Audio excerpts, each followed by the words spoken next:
पुत्र राजपाट चला रहे उत्तान पर। धीरे धीरे समय व्यतीत हुआ। एक दिन की बात है, उत्तान पर सुंदर उनके मन में आया कि मैं भी आज भारत भ्रमण में निकलूं, मैं भी तो देखूं कि यह भारत कितना बड़ा है और कितना विश्व युद्ध यहाँ हुआ है, कौन कौन यहाँ जन्म लिए हैं, और भ्रमण करने के बाद से क्या रथ पर आरूढ़ हुआ है, और रथ पर बैठ करके सुंदर घोड़े को जो है टिक टिक टिक टिक टिक टिक जो है खदेड़ते हुए लगाम को पकड़ करके आग तीव्र गति से जो है घूमना प्रारंभ किए। पूर्व पश्चिम उत्तर दक्षिण समस्त तरफ जो है घूमना प्रारंभ किए, चारों दिशाओं पर। नर्मदा नदी के तट पर आए, बड़ी जोर से प्यास लगी तो उत्तानपाद को रथ से उतरने लगे। रथ से जब उतरे तो नर्मदा नदी के तट पर धीमे धीमे गति से जाने लगे और जा करके जल ग्रहण किया नर्मदा नदी के तट पर। और उसके बाद में जब वापसी की ओर आ रहे थे उत्तानपाद महाराज, तो उत्तानपाद की दृष्टि जो है एक सुयोग्य कन्या पर पड़ जाती है, और जैसे उस कन्या पर पड़े तो क्या उसको देखते ही उत्तानपाद जो है घायल मृग के समान हो गया। उसको देख करके मुग्ध हो गया उत्तानपाद, लावण्य में सुंदरी को देख करके मुग्ध हुआ, और उसके मन में यही आया कि काश यही सुरुचि, ये कन्या जो है मुझे प्राप्त हो जाए।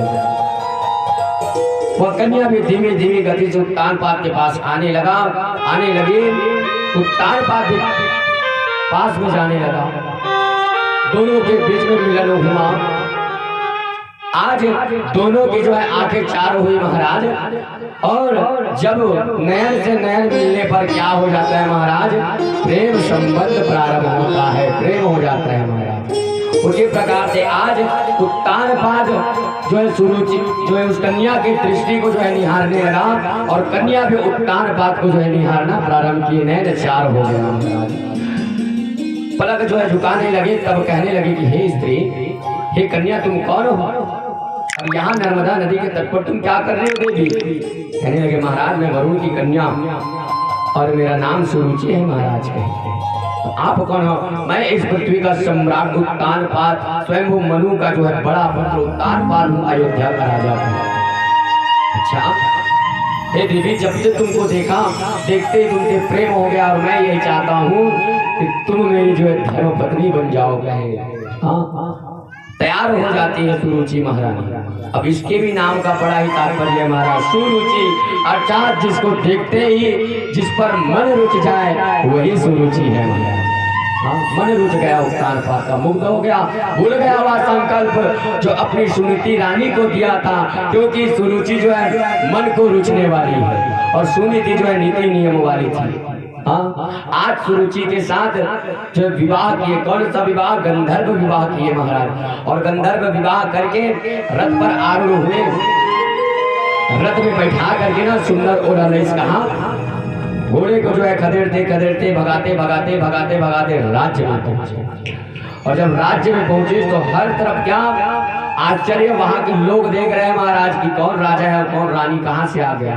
धीरे धीरे जब द्वार पर गए, और जब द्वार का जो है गेट खोला ना महाराज, कड़कड़ कड़कड़, तो क्या सामने में सुरुचि जो है किसने देखा, किसको देखी? सुनीति मैया को देखी। और जब सुनीति मैया पर दृष्टि पड़ी सुरुचि को, तो उत्तानपाद से कहने लगे महाराज, ये स्त्री कौन है? कहे तो उत्तानपाद ने कहा कि यही मेरी बड़ी रानी है। कहे तब सुरुचि मैया कहने लगे कि हे महाराज, हे सम्राट उत्तानपाद, अगर आपके गृह पर आपकी भोग की वस्तु पहले थी तो महाराज मुझे लाने की क्या आवश्यकता थी? महाराज, एक मयान में दो तीर यानी दो तलवार नहीं ले सकता महाराज। अगर आप मुझे रखना चाहते हो अपने जीवन में, तो इस स्त्री को जो है तक्षण महल से बाहर निकाल। उत्तानपाद ने कहा ना ना ना, हे सुरुचि, तू क्या कहती है? तू मेरी बड़ी रानी है। ना ना महाराज, आपको पहले से इस चीज के बारे में होश होना चाहिए था, पहले से सोचना चाहिए था।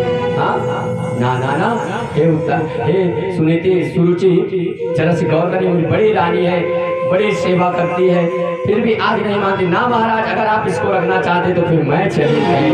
उत्तानपाद तो सुरुचि के प्रेम में अंधा हो चुका था महाराज। उसके बाद में 2 सैनिकों को ऑर्डर दिए, बुलाया है सैनिकों, तत्क्षण सुनीति को जो है महल से बाहर कर दिया।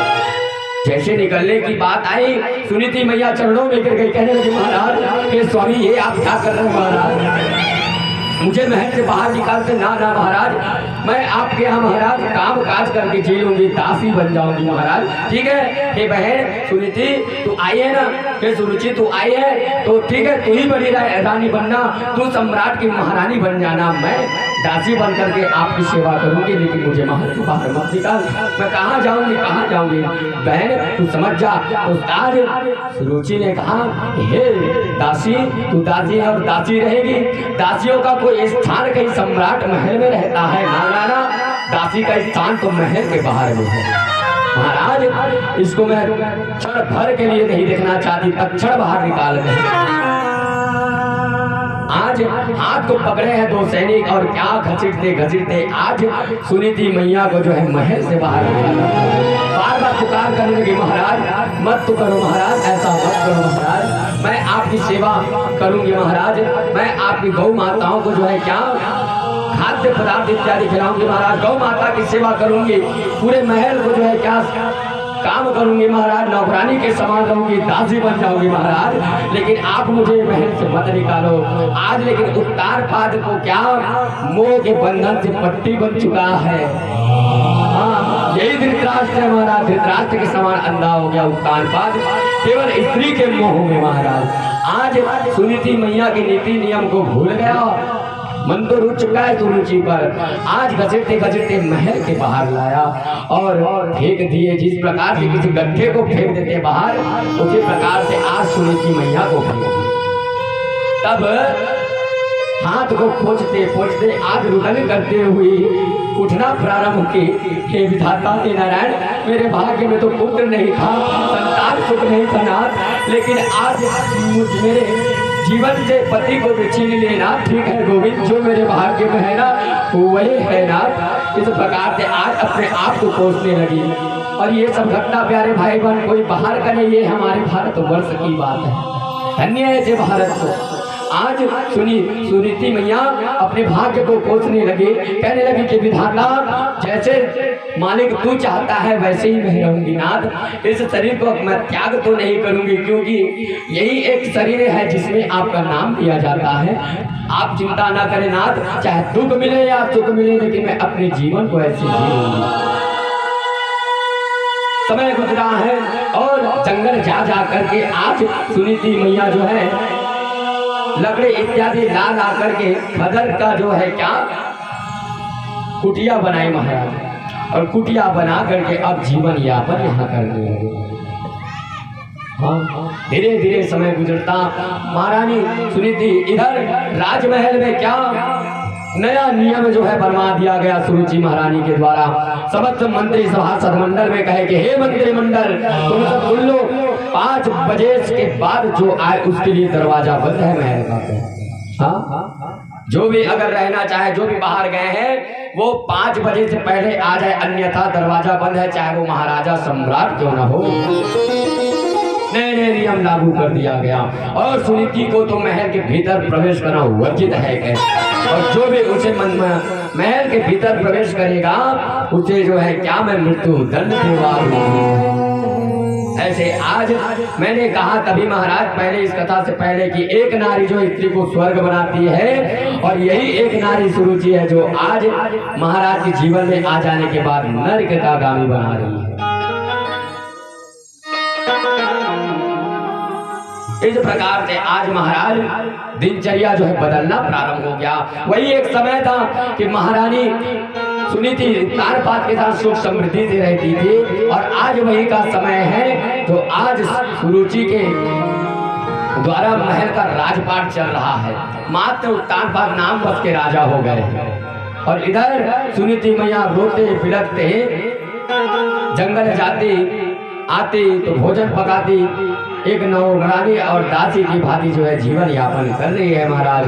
प्रेम शुभ श्री राधे। भारत की नारी की आंखें सभी आंखों से न्यारी,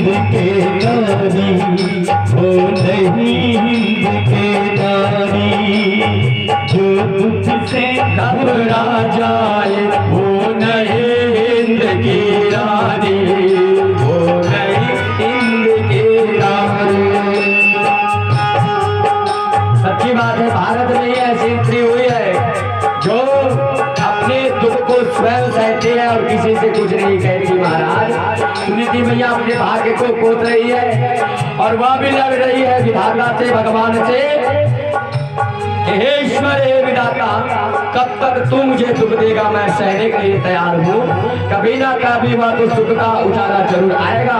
मैं भारत की स्त्री हूँ और आपसे लड़ूंगी महाराज करके आज भगवान से भी युद्ध छिड़ चुकी है। दुख और सुख के मध्य का यह युद्ध है महाराज, धन्य है ऐसी स्त्री को।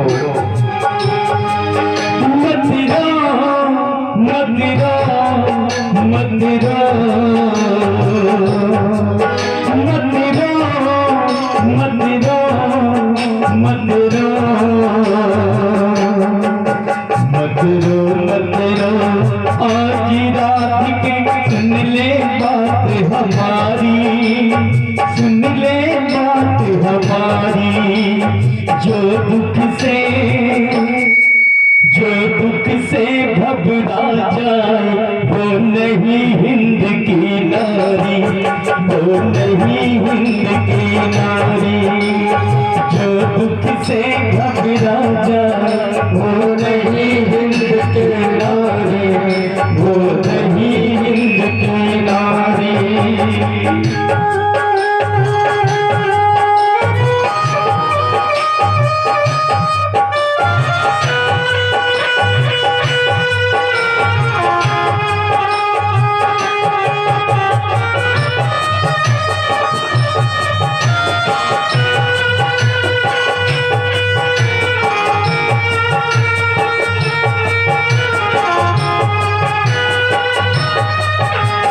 अपनी मन की दिया जला के कर ले उजाला जोरी, कर ले उजाला जोरी, कर ले उजाला जोरी। दिल के ऊपर पत्थर रख ले, रोना है कमजोरी, रोना है कमजोरी, रोना है कमजोरी। चुप चुप के दुख सहले बेटी,